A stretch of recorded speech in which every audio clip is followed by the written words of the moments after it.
Almost there.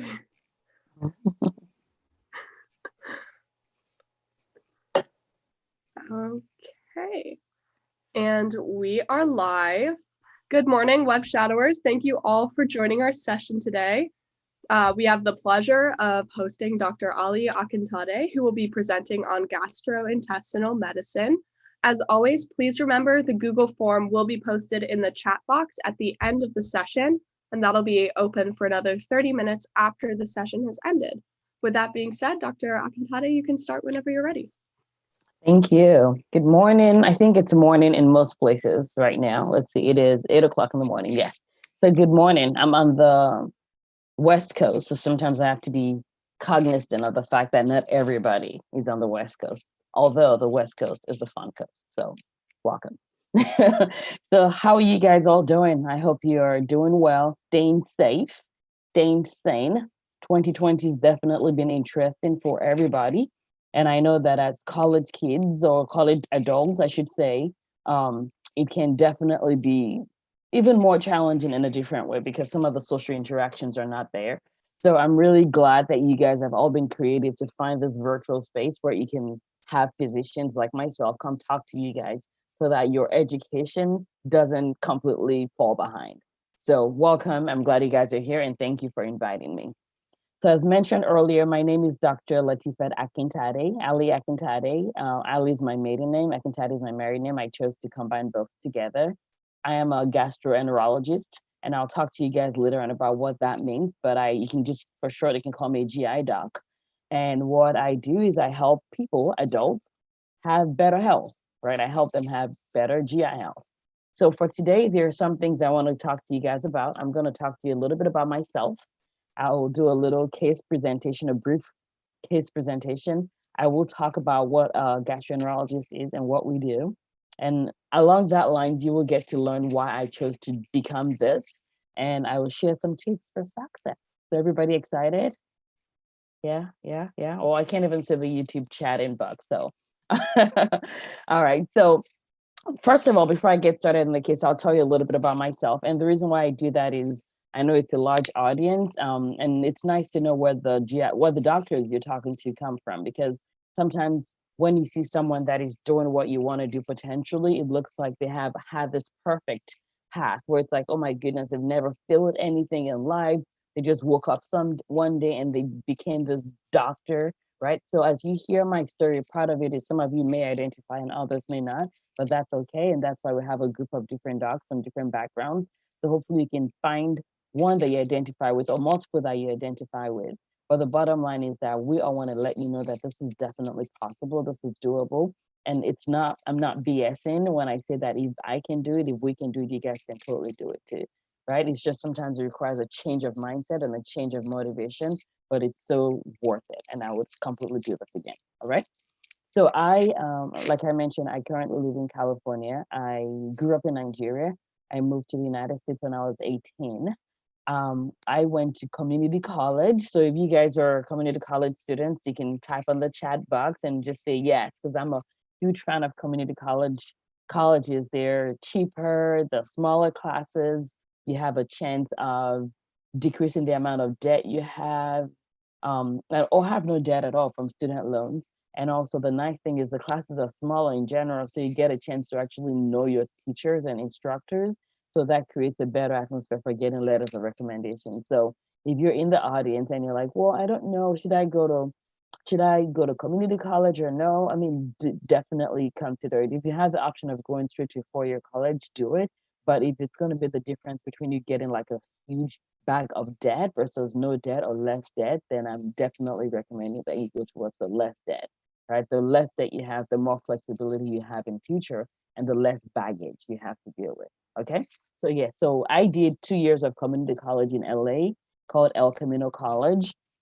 And then after that, I transferred to UCLA. Again, it's Bruins in the house, or any University of California students in the house. Go Bruins. So I went to UCLA and I graduated after 2 years with a bachelor's degree in microbiology, immunology, and molecular genetics. After that, I went to med school, but during the summer, I chose to do a summer internship with a pharmaceutical company in New Jersey called Sharon Plow. They make Claritin Clear and all those other stuff. Great experience. It was a paid internship. I highly recommend it. I did some research when I was in college, but I knew I didn't love research. I knew that I liked more of the clinical part of things as opposed to the bench work part of things. And at that point, clinical research existed, but it wasn't as strong or as developed as it currently is today. But anyway, so after the summer internship in New Jersey, I went to med school at UCSF, that's University of California, San Francisco, which I absolutely loved. And I was a little surprised that I got in, to be honest. I mean, not that I had the grades, my grades were fantastic, but the reason why I was surprised that I got in was when my interview, I remember sitting down on my interview and the physician that interviewed me asked me if I loved doing research. And keep in mind that UCSF is one of the top research institutions in the country and in the world, really.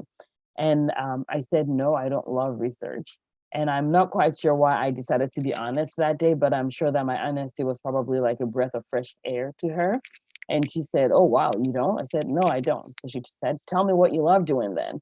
So I told her everything that I love doing, which is mentoring pre-med students, helping women or men and women of color get into college, into four-year universities, and just encourage people that this is completely doable. So, I mean, it must have been a breath of fresh air because I did get in. So I wasn't surprised I got in based on my grades, but I was surprised that I got in based on how honest I was during my interview. And the reason why I share that is sometimes when we do things or go through things, we think that we suck. We're like, oh my God, that's horrible. That was, and sometimes your honesty may be a breath of fresh air. So be yourself, be kind, love, but ultimately be yourself. We don't want a bunch of clones in medicine. We need diversity of interest, diversity of personality, diversity in every frame and every shape and form. So anyway, so that's how I got into med school. I did UCSF for 4 years. Best decision of my life. I met some lifelong friends, and we still keep in touch. And pretty much, actually, not pretty much, we definitely text every single day. And I graduated med school 10 years ago, so that's been a journey. After med school, when I started med school, I actually didn't know what I wanted to do. I knew that I wanted to be a physician, but I didn't know all the options that existed. I thought maybe I wanted to do primary care, meaning that I wanted to be a family medicine doctor or an outpatient internal medicine doctor where I see people in clinic settings. But then when I got to my third year of med school, I was in my surgery rotation and I realized that I loved being in the OR. I loved being in the operating room. I loved doing things with my hands, which was a huge surprise to me. And then also I realized that I could sit down and read about things like diverticulosis, which is like this little potholes in the colon. It's usually not cancerous, it's not precancerous, but it happens in people that don't eat enough fiber or have family history of diverticulosis. And I would sit down and read about that all day. So at that point, I remember contacting one of my mentors in med school and going, oh my goodness, I've always thought I wanted to do primary care, but then I'm now in the operating room and I just love being in the operating room. I love using my hands. I love learning all the stuff. And he said, well, have you considered this field called gastroenterology? I'm like, gastro what? Said, yes, gastroenterology. And so what he did was he connected me with another mentor. And I'm saying this so you can understand the importance of having mentors in your life and that you don't need one mentor. You may need multiple mentors. But anyways, it connected me with this mentor that has as a world leader in GI, really. And so I got to speak with this mentor who was also at UCSF. We decided to do a research project together. And it was so interesting. We were studying inflammatory bowel diseases, which are things like ulcerative colitis, if you've ever heard about it, or Crohn's disease. And that's how I sort of became more definite in my interest in GI. And the funny thing is that mentor that I spoke with that encouraged me to go into GI, we currently work together in different centers, but we collaborate every single week, which has been amazing. So again, the people that you meet, you have no idea where that relationship is going to go. You have no idea today what that relationship is going to turn to. But again, to be able to work remotely, even with my mentor, the reason why I went into GI 10 years ago is definitely a dream come true for me. So that's that about that story. So after medical school, I went to New York. If anyone's in New York, hello, New York. I love New York. I miss New York. You guys are fantastic. The city that never sleeps. Maybe you're getting a little sleep these days, but yeah, I love New York. But anyway, so I went to the Mount Sinai Hospital for my internal medicine residency. And by now, you guys probably know what residency is. So for internal medicine, it's a 3 years of pretty intensive rotation in the hospital and in the clinic where you're learning and practicing medicine at the same time. I'm going to tell you something. There's nothing like residency, and no one can tell you about residency or what it is like until you actually experience it yourself.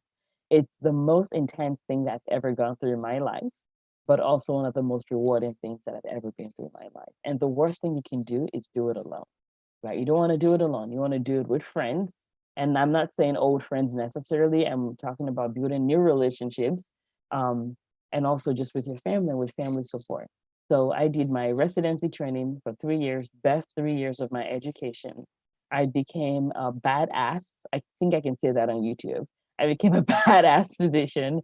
Um, just learn how to just be like great. And that's the thing, you want to get great training. You want to train in a place that's going to teach you to be confident in yourself, not cocky, but confident enough to learn, confident enough to know that you can still learn, and confident enough to know that you will continue to learn. So I did that for 3 years. And then after those 3 years, I got married during that process. We got our first child in residency. And then after 3 years in New York, we moved back to California, where I did my fellowship training in GI, and that's 3 years of additional training. So that was also really busy. But the nice thing about fellowship at that point is you've already narrowed down to what you truly want to do. And so there's always going to be something annoying, no matter what field you do or not do. But at that point, you narrow it down enough that you start to see the light at the end of the tunnel. So I did 3 years of fellowship training. That was at UC Davis. Any UC Davis or UC people here? I'm a UC girl, as you guys can see. Um, but I did that for 3 years, and I learned again to be a fantastic gastroenterologist. I learned that I truly liked working with people that had GI illnesses, especially with Crohn's disease and ulcerative colitis. And so after 3 years, I decided that I wanted to leave academia, meaning I didn't want to be in an academic center and I wanted to be out in the community. So I got a job with Kaiser. So I work with Kaiser Permanente in Northern California. Well, Kaiser is a hospital, but I'm part of the Permanente Medical Group, which is a physician group. And I love what I do. I see patients there most days, and it's all about growing. I'm continuing to grow. I'm continuing to learn. I've developed other interests along the way that has been helping me just have a good work-life balance. And so I also, apart from my GI job, I'm a mom. I have 3 kids. I'm married. And I also help teach women physicians how to be better with their finances so that we can all be financially independent. And the reason why I share all this with you is that a lot of times when we think about physicians, we think about one hat. No, we're not a one trick pony. We're not. We're gifted, we're talented. The same discipline that you use to succeed as a college student, you can use those skills with a little fine tuning to succeed as a med student and as a resident. And if you decide to as a fellow, and then after that, you can fine tune again and you can be essentially great at anything that you choose to be. And that's, if there's anything you take away from this today, it's that you being a physician doesn't mean you can't do anything. And I've been blessed to know physicians that do a lot of things. I have physicians that are coaches, I have physicians that are inventors, that are researchers, they're academics, they're in academics, that are influencers, they're in tech, they're in real estate. So my point is I want you to just know that you can think outside of the box and you don't have to do one thing. You can learn to be excellent at one thing at a time, or you can learn to wear many hats, right? Because in my opinion, diversity is the spice of life. And no matter what you do, no matter how amazing it is, if that's what you do every single day, there's a chance for it to become the status quo or boring, or you could burn out. So when you add a little extra diversity to what you do, in my opinion, that actually helps you maintain your longevity in medicine. Okay? Everyone following so far? Again, I can't read the YouTube, but I know I know Sophia is reading the YouTube comments. So, and she's going to bring in any questions that are coming up or any things that I need to address over here. All right, so we are at 8:15. All right, perfect. So now I'm going to move to the case that I'm talking to you about. So this is a chief complaint, and as I present this, You're going to see the flow that I'm using, and that's part of the flow that a lot of people use in the hospital. As you get more and more experience, practice makes perfect. So if you don't know what I'm talking about, that's okay. Just learn, pick 1 or 2 learning points, maybe 3 learning points, take home messages for you today, and we'll go from there, okay? So this is a chief complaint about rectal bleeding. So the case or the situation is a 52-year-old female with a history of high blood pressure, that's hypertension, that's presenting to clinic with 2 years of rectal bleeding. So bright red blood per rectum. Okay. She was doing well until about 2 weeks ago, when she started noticing some blood in the toilet bowl. Initially, it showed up as drops, but seems to have been increasing in frequency and also in the amount of blood that it is. Okay? At baseline, meaning normally she has 1 bowel movement every 2 days, but over the last month, she's noticed that her stools are coming every day. They're stain shaped. She doesn't have pain in the belly. She's not nauseous. She's not vomiting. She has no fever, no chills.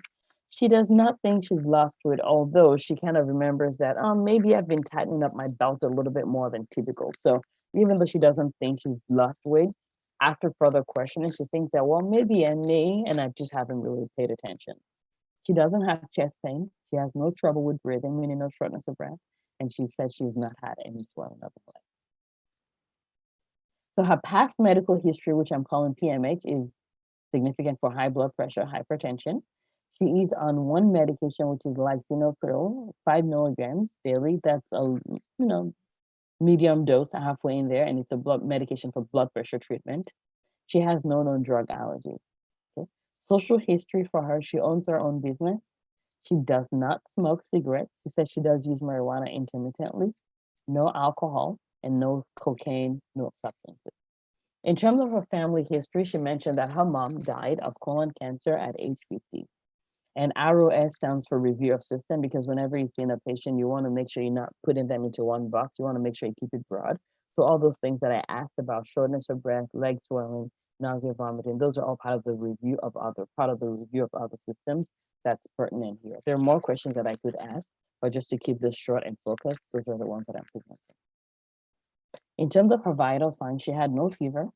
Her heart rate was normal. It was 60. That's normal. She was breathing. A respiratory rate, RR, was also normal. Her blood pressure was normal at 125, and her systolic blood pressure, that's the upper one, and her diastolic blood pressure, that's the lower one. And she was starting 100% of room air. You can't get more than 100%. That's perfect. Okay. So in terms of her examination, she was comfortable appearing. She seemed a little worried because she's like, well, I've been having blood. That's worrisome, right? So just like that furrowed brow, like that.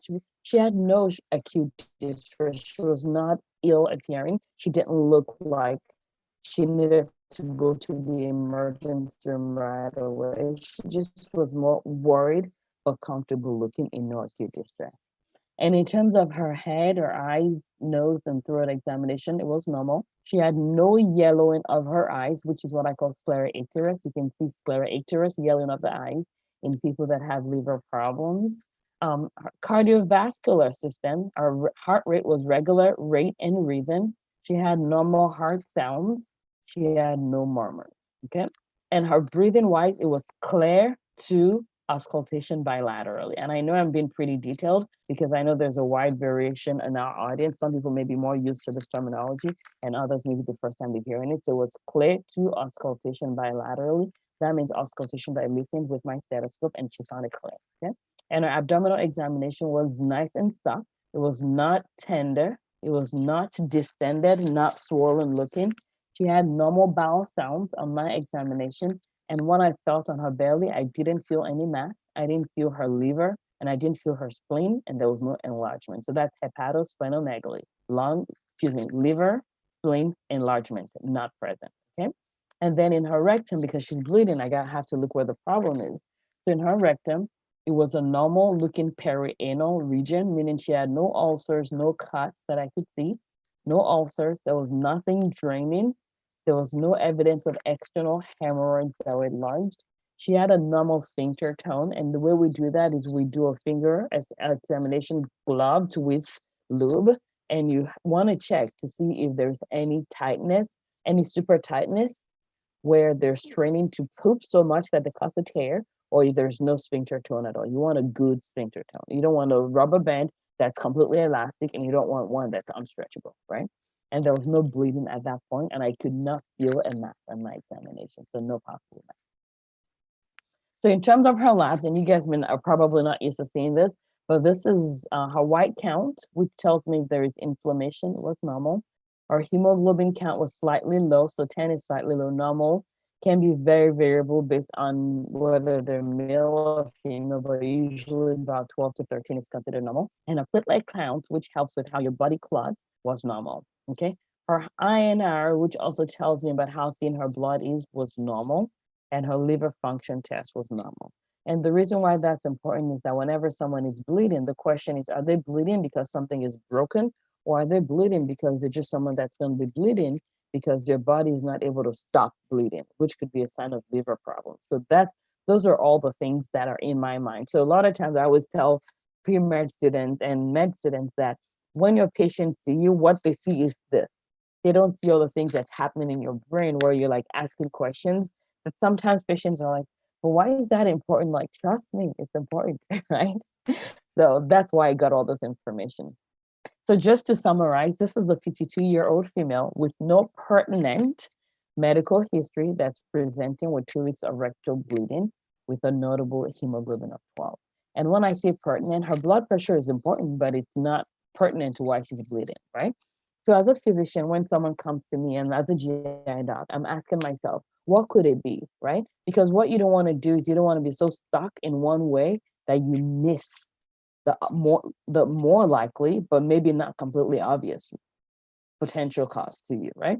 So that's what we call differential diagnosis. So what could it be without doing any tests? What are some things that it could potentially be in my mind? So these are some of the things that came to mind. You know, hemorrhoids, she had been constipated, right? She said she was having one bowel movement every 2 days. So maybe she's been pushing, straining, and now her hemorrhoids are flaring up. That's a possibility, right? But hemorrhoids, you have to see them, you have to feel them, you have to see that it's bleeding. If you don't, then you cannot blame them. You cannot assume it's a source. Colon cancer is a possibility. She has a family history. Her mom was diagnosed at the age of 50. For most people, we screen for colon cancer starting at the age of 50. In African Americans, we do 45. And I'll talk to you guys a little bit later on about some of the other numbers or some of the other statistics, like the simple ones to keep in mind. But colon cancer is definitely possible because if her mom had colon cancer at the age of 50, what we should be doing is we should be starting screening 10 years before then, right? So most times you start screening at the age of 50, but if you have family member that have had colon cancer at the age of 60 or younger, we need to start screening you 10 years before. So she should have gotten screened, but she did not. But so colon cancer is another differential. And then there are also those things called vascular malformations, which are abnormal blood veins that could happen. So I'm sure you guys have seen people with like on their skin where you can sort of like see their blood veins popping out. That's not exactly what an AVM is, but general idea, just imagine that happening in their colon, where even something as simple as a hard stool can actually cause the vein to pop and bleed. So in those patients, they call it, AVMs are an example of what those malformation. It's where the blood streams from the veins and arteries are sort of communicating in a way that they shouldn't be. So that causes a high pressure in the veins and that can make it bleed. And then there are the inflammatory bowel diseases like Crohn's disease, there are ulcerative colitis. So those are all the things that are in my mind. And those are the things that affect the questions that I ask her in terms of trying to determine which one could it be, because that also determines what I do or not do. Okay. So for her, the next step that would determine was the colonoscopy. And the reason why is because you just have to look. You have to see what's going on, especially with a family history. Her age, she's now over the age of 50. Those are important. And she did drop her blood count by 2 numbers, right? If normal is 12 and she's 10, and each bag of blood is 1 number, right? So that means she's dropped 2 bags of blood. That's pretty significant. So the next step for her was colonoscopy. So if you're in there and you have never seen what a colonoscopy looks like, this is what a colonoscopy looks like. So this is a nice, beautiful, I can call it beautiful because I'm a GI doc. This is what a nice, beautiful looking colon looks like. It's nice and smooth. You can see the light reflecting from the walls of the colon. This is normally, you and I, all of us have poop in our colon, but when it comes to colonoscopies, we have people clean out their colon by drinking a prep. So they clean out completely so we can get a nice, beautiful look at the walls of the colon. And that's what this looks like. And for those of you that may have had some sort of anatomy, if you look over here, you can sort of like imagine that this is like triangle shaped. And that's how we know that we're in the transverse colon. It has like this triangular shaped folds or ostra. And so that's the transverse colon. That's just a random fact. But these lines you see here are the veins. They're nice. They're beautiful looking. This is perfection. When I see this, I'm very happy because one, there's no poop. One, it's nice and smooth. Another point is the veins are looking nice and beautiful. And yeah, I'm a happy GI doctor. So that's another view of the colon over here. You can see that's also nice and beautiful. This is a normal. This is very normal. This is what we call the ileocecal valve, IC valve. It's that part. It's a muscle or valve where it's so right now I'm in the colon. If I go in here, I'm going to go into the small intestine. So that's sort of like the gateway between the small intestine and the large intestine. Excuse me. It has its own functions. It's a gatekeeper. It keeps that area nice and cozy so that not everything can go in and out, right? Because you don't want things in the colon to go back into the small intestine. If it does, it starts causing too much trouble. So that's normal. That's a normal colon, and that's a normal colon. Okay. So these are examples of what colonoscopies look like and some of the pathologies or abnormalities that we see in colonoscopies. So what you see here is an instrument that we're using to snag this. This is a polyp. That's what a polyp looks like. That's not a huge polyp. I'll probably say about 6 millimeters, maybe 6 or 7. The pictures are magnified in view, so just keep that in mind. So right over here, right? So this is what we use to snag this. It would almost be like a lasso. You just take it, loop it over it. You would have your assistant close it. You sort of almost like suffocate the vein, and then you have it cut up with this same wire that's in there. Sometimes, depending on the size of the polyp, you may be able to just almost like cut it off by strangulating it. But if it's large, the problem is that you don't want it to bleed. So we do things like add a little bit of electric cautery to it, where that just like like burns it off and cuts it up at the same time. That way you're removing the polyp, but you're also decreasing the risk for bleeding. Okay? It's pretty fun what we do. So that's another picture of the colon. This is what an inflammatory bowel disease like colitis. This is more like colitis. This is what it looks like. As you can see, it doesn't look beautiful like the one I was bragging about. See, nice, beautiful, gorgeous looking. Not so gorgeous. This looks achy. This looks uncomfortable. It looks irritated. If you were to walk in this, you don't want to step on it because it just looks like if I step on this, it's gonna hurt or bleed, right? So that's what a colitis looks like on a colonoscopy. And then over here is a partial picture of what a colon cancer may look like, right? Colon cancer looks different in different people in different scenarios, but you can see over here that this is not nice and flat. This is raised looking, and this is not the best picture. However, you can get a sense that this is definitely not this. This is not at the beginning. Sometimes all you have to do is say, this looks normal. This doesn't look normal, right? So in this case, this does not look normal. And that's the take home message from this. And this is colon cancer.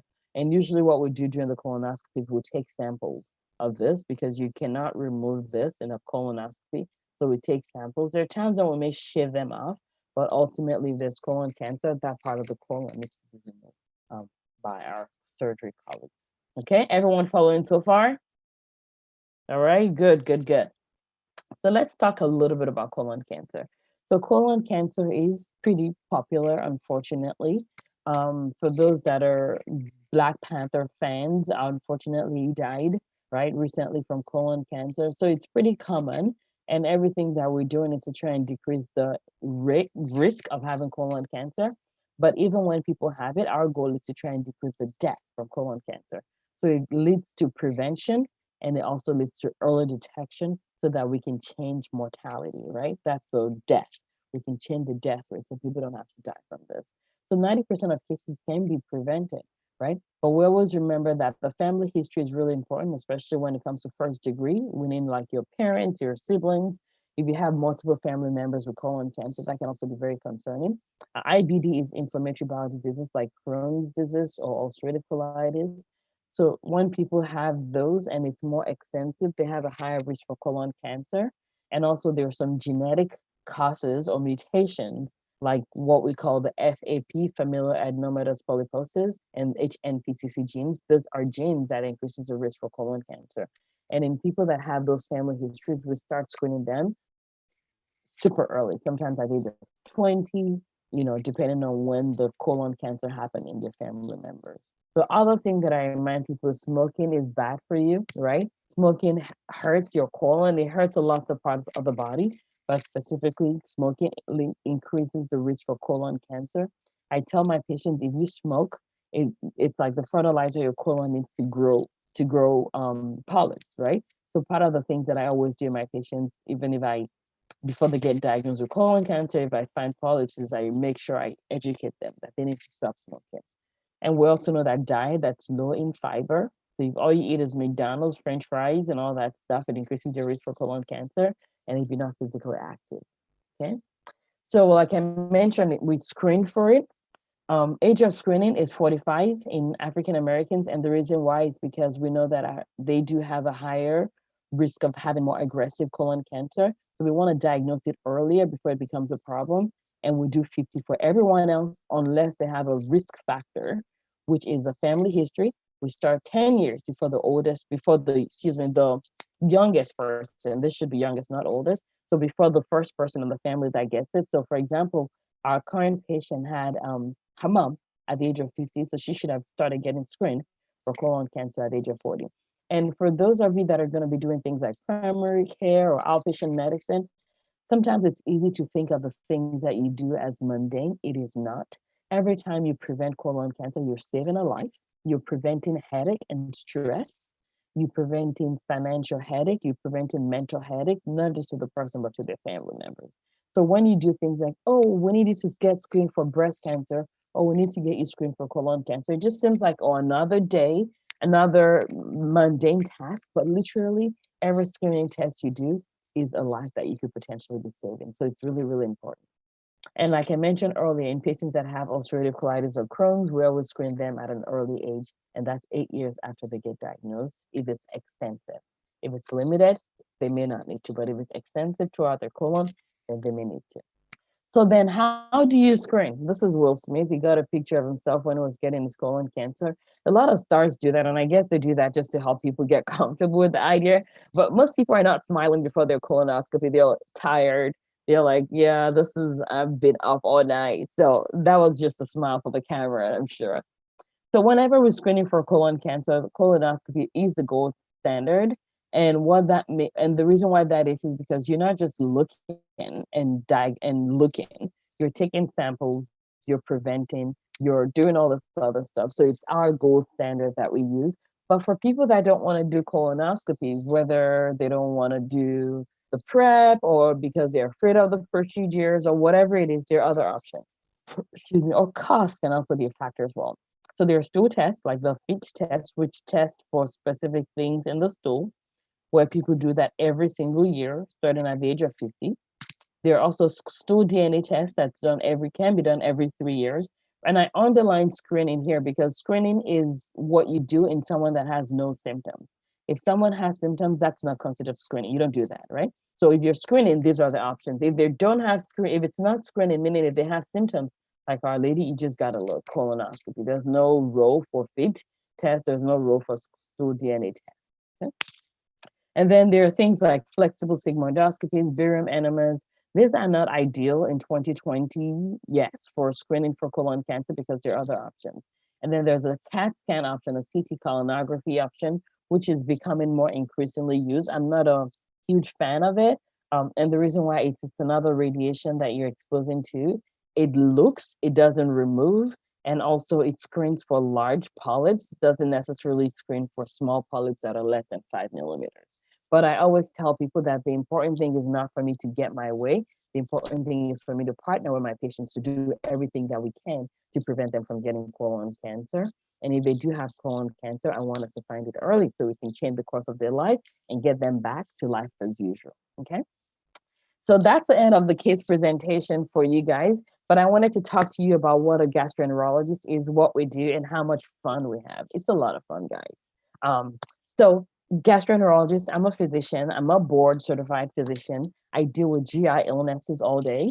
And some of the most common symptoms that I deal with are things like abdominal pain, nausea, vomiting. And I wrote chronic in there because you could have nausea and vomiting from eating what you should not be eating, right? People can get nausea and vomiting from being pregnant. Doesn't mean that they necessarily need a gastroenterologist. But if it's been chronic or if they're losing fluid, they're losing weight, then they definitely need to see a gastroenterologist. People that have constipation, diarrhea, bleeding, they have anemia and may not be seen bleeding, right? Those are some of the most common causes or symptoms that we get.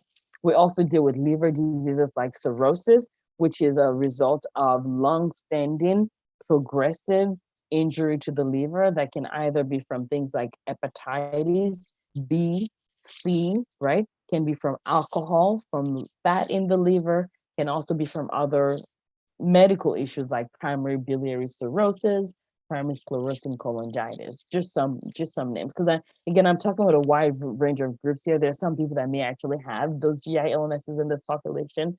So we love you. We love taking care of you. We love partnering with you. And there's always hope. There's always hope, right? And we also partner with our people in our community to help take care of liver diseases like liver cancer. So we partner with transplant surgeons. We partner with oncologists, with interventional radiologists, with radiologists. Medicine is a team sport. We don't do it alone, right? So we rely on our colleagues for us to all partner together so we can help our patients. And then we do things like pancreatitis, whether that's from alcohol, from autoimmune problems, from medications. We deal with pancreatitis all the time. And don't forget, I did my internal medicine residency because gastroenterology is an internal medicine subspecialization, right? And we do procedures as well, which is why I told you I loved it. It was like love at first sight. So what procedures do? We do colonoscopies, which is where we put a camera in the colon from the bottom, and we're looking for what's causing pain, bleeding, diarrhea, constipation, right? We also do upper endoscopies, which is where we put a camera on the opposite side through the mouth. And usually we do this with sedation, so don't be scared.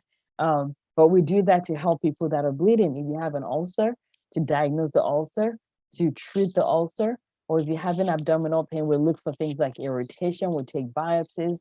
When people have food impaction, so food is gotten stuck in their esophagus because of some underlying problems, we go help dislodge the food. We either take it out or help it go back in. We do dilations of things like, we stretch out things like esophagus. If someone has narrowing in their esophagus, narrowing in their stomachs, narrowing in their intestine, we can help stretch that out, okay? And we also do things like cancer prevention.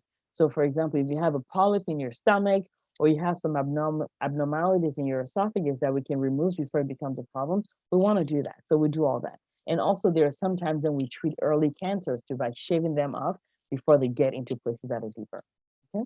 And then there's some other more specialized things we do. We do liver biopsies, by the way. I didn't put that in here, but we do liver biopsies. We also do those things called endoscopic ultrasounds, which are like an endoscopy, but with an ultrasound at the tip of it. And we use it for in people that may have cancer, and we help stage, meaning we help them see, we help our oncologists and our surgeons decide what stage the cancer may be, because that could affect how the treatment options are. Okay. So we do that in the esophagus, stomach, small intestine, the ampulla, which is about the bile duct opening. And we also use that in a pancreatic evaluation, and also for draining of things like cysts in the pancreas. And we have this procedure, which is a mouthful. I'm going to call it an ERCP, which is what we call it. Otherwise, we'll bite ourselves every time we say it. But we use that, and some of you guys in the audience may actually already have had that already. But we use that to help remove things like stones that are in the bile duct. We use it in bile duct cancer management. And we also help in people that may have narrowing in the bile duct that needs to be stretched out. Okay? So those are some of the things that we do. So as a gastroenterologist, what are some of the pros and cons, right? So they're definitely, with everything you do, I have news for you if you don't already know. Nothing in life is perfect, right? Everything is 50-50. There's good, there's bad. You just have to make sure that it's worth it for you, right? So for us, one of the cons that people bring out is the years of training. It is long, right? And the thing is, when it comes to life in general, gratification is something you guys have to think about, right? There's short-term gratification where it looks like you're on social media and it looks like everyone is living their best life ever, right? Your friend just got like this fancy car and you're like, oh my God, we just finished college. How can we afford that? Right? But you have to keep in mind long-term gratification is very, very important. And most times you have to choose pain now or pain later. So yes, it does take time. And I mean, after college, that was 4 years of med school, 3 years of residency, and 3 years again. But I'm going to tell you what, that time is going to go regardless, right? Whether you choose to focus and do what you will love to do, or you choose to take the easy way out and find another plan B, that time is going to go. The question is, what kind of life do you want for yourself? And are you going to have regrets later? And that was the question that I had to ask myself, because don't get me wrong, I wasn't like all enthusiastic about training for 3 more years. No, that was not fun, right? But what I asked, and I remember having this conversation with my husband when we, towards the end of my internal medicine rotation, where I said, it's another 3 years of training. Do I really want to do this? And then I can stop right now as an internal medicine doctor and be an awesome doctor to patients that come to the hospital as a hospitalist, which is an internal medicine specialization. And he said, okay, I'm going to ask you a question. 10 years from now, are you going to regret not doing this? And I said, that was the answer right there, right? That was the answer. So yes, it takes years to train, but it's short. What's 6 years in the context of the entire life? That's the question that I want you to ask. And again, I've been out of training now. I finished GI fellowship 5 years ago. I'm so glad I did it. I'm so glad. And if I didn't do it, I would always wonder what could have been. So it's a con, but also think about long-term gratifications of whatever you want to do, right? It's like $5 today or $500 in a couple of months. You get to choose, right? And then call is another thing, right? Especially if you have a family, there's pros and cons to that. I don't like being on call, and I'm being honest with you guys, I don't. However, I will tell you that every single time I've been on call and I've had to go in, I've had zero regret. Because when I go in there, I'm literally going there to give hope. I'm going there to stop pain. I'm going there to help families feel better. I'm going there to stop people from bleeding. I'm going there to reassure them and let them know they're not going to die from cancer. Like, what is that worth to me? What is that worth? And it's just a little sacrifice that I get to pay to get the joy of this fullness of being a physician that is a healer and gives this gift to their patients. Okay. So yes, and the thing too is with call, how frequently you have call is going to depend on what kind of physician you are and what setting you do, right? So there's some GI and how large your group is. So there's some GI practices where you're on call every 3 days. I am on call average of once a month, right? But when I'm on call, it's busy because I'm not here to lie to you guys. It's definitely busy. And there are times when I'm like, oh my God, I wish I was never on call again. But once I'm on call, when I come into perspective of the gift that I'm giving people, I'm yet to regret ever being on call. Okay. And then for the pros, I love it because as an internal medicine trained doctor, you ask a lot of why. Like, why is this way? Like, why is their blood like this? Why is this? Why is this? So as a GI doctor, I get to combine that love, that curiosity for why with the ability to fix it with my hands. And it's just perfect. It's versatile, meaning that it doesn't get boring. There's so much you can do. I mean, like literally, when we're going from here, from this esophagus to the bottom hole, there's so much stuff that can go wrong that, I mean, it's never boring, right? And I get to help people feel better. My patients love me when they're like, I'm a teacher. My diarrhea was just hard to teach because I had to leave in the middle of a conversation to go poop.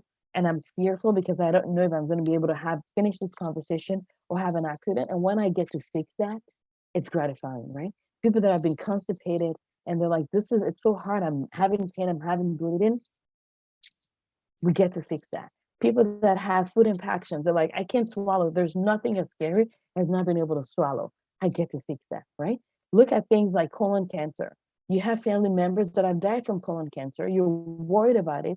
I get to bring you in and help you have a good life. I get to make your colon not be all of your story. Like, what is that worth to me? Everything. So there's a lot of satisfaction in what I do every day. It's not always like rainbows and cupcakes. There's sometimes when it's annoying, right? When you're trying to fix a symptom and it just doesn't go away, or you're scratching your head because like, I can't fix this problem. I can't fix this problem. That can get really frustrating, but it's part of it. And no matter what you do in life, no matter whether you become a physician or not, you're gonna have those days in whatever job you choose to go into. So the grass is never greener on the other side, right? So I get to prevent cancers. I get to treat cancers. I get to give hope. So best tips for success: take care of yourself. Your mental health matters. Your physical health matters. You need to eat well. You need to exercise. You need to pace yourself, right? And the thing is this, when it comes to becoming physicians, we are a group of high achievers. We know that we want to achieve for excellence. We want to do great. We want to do amazing, right? We don't want to fail. But what I'm learning and what I've learned is that We've been taught not to fail so many times that we've started seeing failure as a failure. But I'm learning to redefine failure, that failure can actually be part of your success. And I'm going to tell you right now, if you're watching this, you're going to fail at something. If you've never failed at something, you're missing part of the lessons in life, right? But part of it is I want you to learn how to fail. I'm not saying you should make sure you, oh, how can I fail today? No, that's not what I'm saying. But I want you to recognize that sometimes you're going to give it your all and you're still going to fail. But a failure doesn't have to be a full stop. It can be a comma, right? So when we start to see failure as a class that we've taken, I failed at that. What am I willing to take away from this class? Like, what am I learning? I will tell you, one of the people that I mentored, she struggled in college. She failed. She almost got kicked out of college, actually. She was on probation, and we had to learn how to study. She had to learn how to study. She had to learn how to find what the learning and what the success was in her failure. And guys, the moment she got that fact, she was amazing. Like, she went from barely getting C's to getting B's and A's. And there was a day I talked to her and she's like, yeah, I'm so smart, right? To go from a place of failure where you almost got kicked out to a place of like, I'm smart. She took a post-bac program where she became one of the best students in her class. Again, she almost failed out of college. So my point is that failures are going to come. Doesn't mean your failure may not be in your grade. Your failure may be failure in relationships, maybe failure in showing up, failure in your family, like whatever that means for you. I want you to learn, like, okay, I'm not shooting to fail necessarily, but when failure comes, not if it's going to come, when it comes, what am I choosing to learn from that failure? Right? What am I willing to take away from this class of life? Because what we learn from our failures is part of what helps us towards our growth of becoming success stories. All right. So you will lose sometimes. It's part of the learning, right? And I know you're not trying to lose. You're like, but I don't want to lose. I don't either. But I'm going to breathe into it and understand that failure is part of success. And when I fail, the worst failure I can give myself is quit. If I quit, then I'm never going to succeed, right? If you look at the guy that made Uber or the CEO of Uber, do you know how many companies is created before Uber became a success? A ton, right? If you think about every prescription medication that we see today, it's the result of hundreds and sometimes thousands of failures, right? It's not usually the first trial or attempt. There's been multiple failures before they get to that success. So you will fail sometimes. It's part of the learning, right? The main failure is if you quit, right? Don't quit. Keep trying. Tweak. Life is an experiment. What can I change to create a better result? Life is an experiment, right? Everything is figure outable. There was a book called that. I know figure outable is not a term, but it is the term. Everything is figure outable. We can learn. We can grow, right? We just have to find out how to do that. And your relationship matters. When I talk about relationship, it's relationship with your families, relationship with your friends, relationship with yourself, right? Because sometimes we lose ourselves in this journey of trying to become physicians. And that's the worst thing we could ever do is lose ourselves. Because listen, we need all of you with your diversity and experience, your interest, your skill set in every shape of color, right? No matter what shape, size, color, whatever part of the world you're from, we need you here because diversity is the spice of life. But we need you with your flaws and your wrinkles and your bumps and lumps in medicine because that's part of the beauty that we can create for each other. I mean, how boring would it be if all the doctors look like me or like you? Yeah, we need everybody. So it's okay to choose yourself. It's okay to choose your family. It's okay to be a badass physician. And it's okay to be all three combined together, right? It's okay. And you get to define what family looks like to you. It may be you by yourself. It may be you with a partner or whatever it is. But you have choices always. It doesn't look obvious. It doesn't always feel like you do, but you have choices always. All right. So if you are a human, you have unconscious biases that will impact your colleagues, that will impact your patients. Be self-aware. Be open to change. Learn and do better. Not to judge yourself, not to say I'm a horrible person. No, it's how can I do better? How can I go? How can I be better than I am today? How can I be better than I was yesterday? How can tomorrow change? Those are the things that I want you to take away from this, regardless of whether you want to be a GI physician or not. Okay. And then burnout. This is my last slide. Burnout is real. It happens in life. It will happen to all of us, most of us, regardless of what we do. But pace yourself, right? Avoid overworking after training, right? Training, sometimes there's no flexibility, but after that, don't overwork yourself. Pace yourself. Learn about your finances. Don't take out too much debt. Minimize your debt because financial burden is one of the things that overwhelms physicians and leads to us overworking and burnout. Ask for help. Minimize alcohol. It's really important, right? You are trying to be a physician, you work hard, you want to party hard, party, but be careful, because I've seen people lose their license due to alcohol. I've seen people go to jail because of accidents. I'm not saying don't drink, but minimize alcohol, because alcoholism can happen in any one of us. Drug use can happen in any one of us. But go back to that relationship with yourself, with your family, with your colleagues. Really important. Get as much sleep as you can and enjoy the journey. All right. And I think that's the last one. Oh, this is a picture I have here of the heart. And you guys may not know anatomy very well, but one thing that you will learn in med school is that the heart is amazing, right? The heart is essential. We need it for our entire bodies. But one thing the heart always does is it perfuses itself first. First, the coronary vessels, they perfuse the heart first. So you have to perfuse yourself. You cannot heal without healing yourself. You cannot heal others without healing yourself. All right. So I hope this has been fantastically good for you guys. I'm going to stop sharing my screen. All right. So I am going to look at the questions. I'm trying to finish before the hour, but I am going to read some other questions. So what do you do about people that don't know of their family history and are under 45? Since there's a lot of GI preventative and procedures, would you just go off the patient's symptoms? Yes. So if someone's having symptoms, definitely doesn't matter what your family history is. If you have symptoms, then we take care of you. We take care of you. Why does my feel like that? Okay, we take care of you regardless of whether you have a family history or not. But if it's for preventative, we do need family history. If you don't know your family history, we do age of 50, unless you're like know something or you're having symptoms, then obviously we treat you that way. So does smoking marijuana have the same smoking effects of the colon and smoking tobacco? That's a great question, and we don't know yet.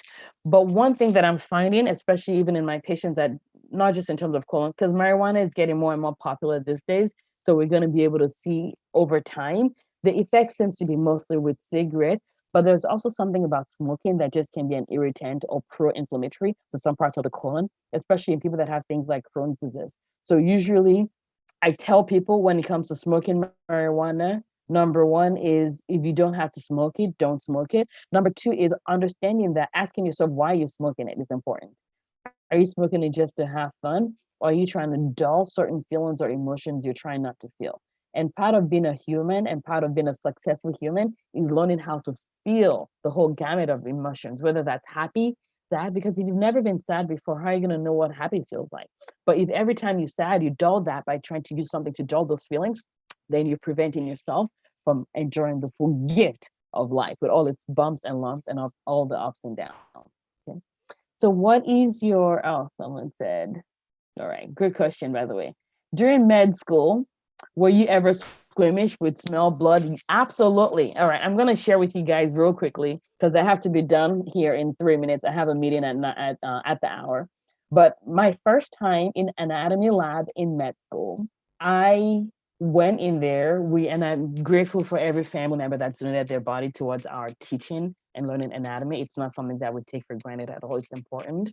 And it's one of the core things you can do to help train future generations of doctors.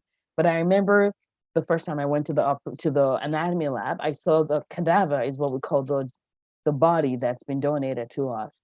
I got there, and the smell and of everybody in the lab, and me not eating, and me realizing that this is someone's family, like the burden of that just weighed on me at that moment. I actually went to the bathroom and cried.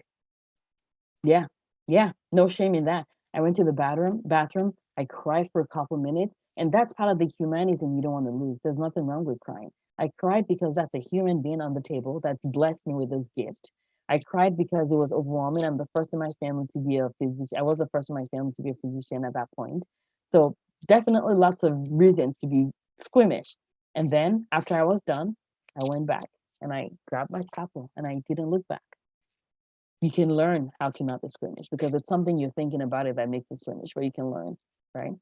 What's my view on the gut? Absolutely, on the microbiome gut-brain axis. It's huge, it's important. I remind people that our GI tract is our second brain. So when we tell people things like we feel sick to our stomach, it's real. It's because there are nerves in your GI tract that affects how you feel. And we're starting to understand our microbiome even more so in terms of the implications it can have with other non-GI health, right? And one of the reasons why people see me is things like bloating, right? When they're stressed, they get bloated, when they're worried they get bloated, because all those things, those emotions can affect the bacteria in the GI tract and the balance of it. So absolutely, it's a real thing.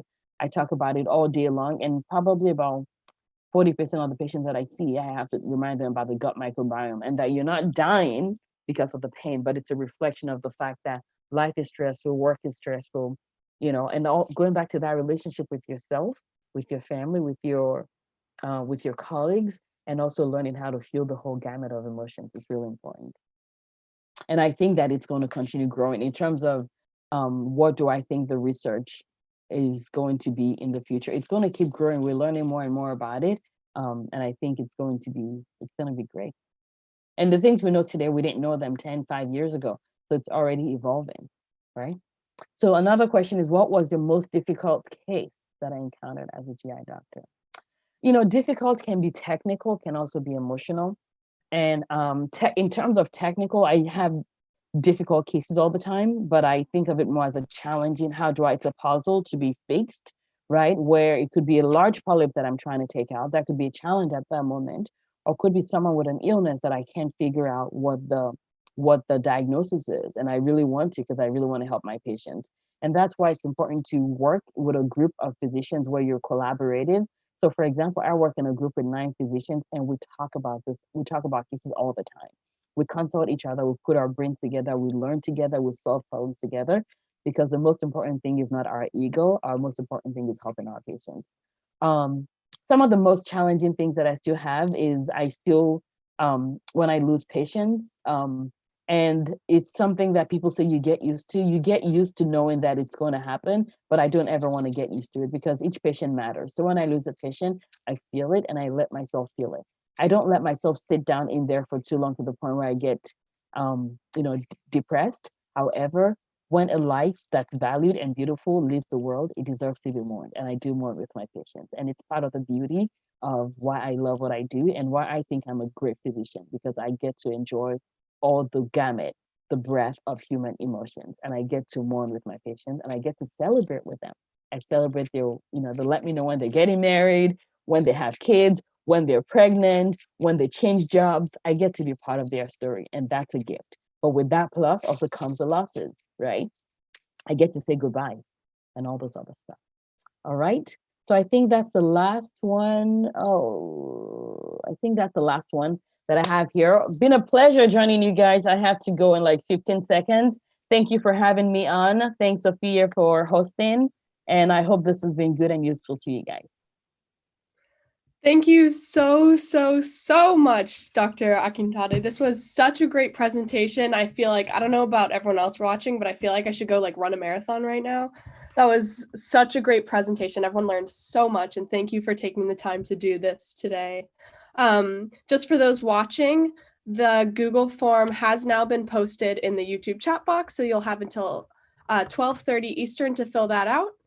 And yeah, everyone go to our most recent post to learn more about Dr. Akintade on her Instagram. And thank you so much again. This was